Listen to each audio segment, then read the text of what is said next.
இன்னைக்கு நம்ம பேசுற டாபிக் கடுப்புல உருவானது. என்னவா இருக்கும் எனக்கு என்ன தெரியும். போன வாரம் ஒரு எபிசோட பண்ணி அந்த எபிசோட்ல இருந்து கிடைத்த தாக்கத்துல அடுத்த வாரமே அதை தலைப்பாக்குனது இதுதான் முதல் முறை. இந்த மாதிரி நிகழ்ச்சி இதுக்கு முன்னாடி நிறைய நடந்திருக்குது.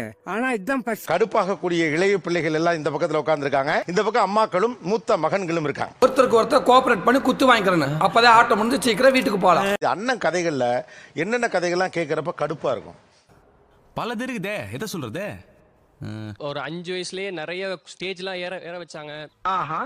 அவனை வந்து எப்படின்னா அவனை ஒரு பயங்கரமான ஒரு செலிபிரிட்டி மாதிரி தான் சின்ன வயசுல இருந்தே பார்த்தாங்க. பொறாம லைட்டா அண்ணா வந்து சொல்லுவான், குப்பத்தடிலாம் உன்னெல்லாம் எடுத்துட்டு வந்தேன். இந்த தவுட்டுக்கு வாங்கினதுக்கு அடுத்த ஸ்டேஜ் அது. நாங்களே உன்னை இலவசமா குப்பத்தூர்ல இருந்து தூக்கிட்டு வந்தோம்டா.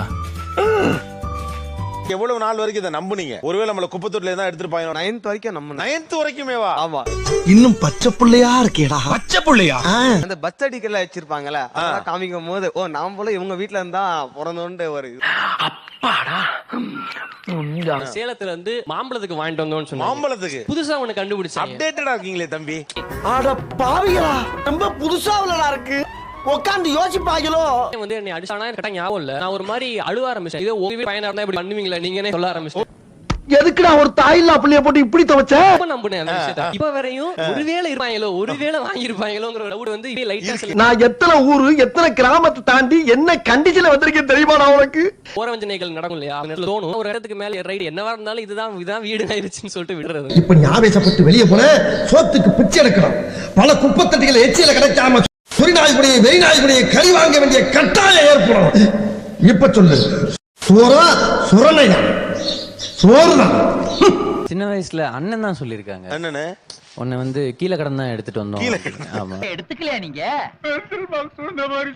சின்ன வயசுல நம்புனேன், இத இன்வெஸ்டிகேட் பண்ணேன். இன்வெஸ்டிகேட் பண்ணி என்ன இன்வெஸ்டிகேஷன்? அன்று நான் அதிர்ச்சி அடைந்தேன், மன உளைச்சலுக்கு ஆளானேன். நான் என்ன பண்ணேன், 7 பெரியமாட்டையும் போய் கேட்டேன், 2 மாமா எல்லாரையும் போய் கேட்டேன். ஒரு கட்டத்துல அவங்க எல்லாரும் என்னைய வச்சு என்ஜாய் பண்ண ஆரம்பிச்சாங்க. எலக்ட்ரிக் சுடுகாடு. எல்லாம் ரொம்ப வெக்ஸ் ஆயிருச்சு எனக்கு. என்னையும் சொல்லியிருக்கானுங்க. அதுக்காக தான் பல பேரை கேட்டேனா. இதெல்லாம் நீங்க கேக்குறீங்க? என்கிட்டயும் சொன்னானுவலே. சோ அப்ப எல்லாரையுமே பெக்கல எடுத்துட்டு வந்தது, தவுட்டுக்கு வாங்கினது, கருவாட்டுக்கு வாங்கினது. அப்போஸ்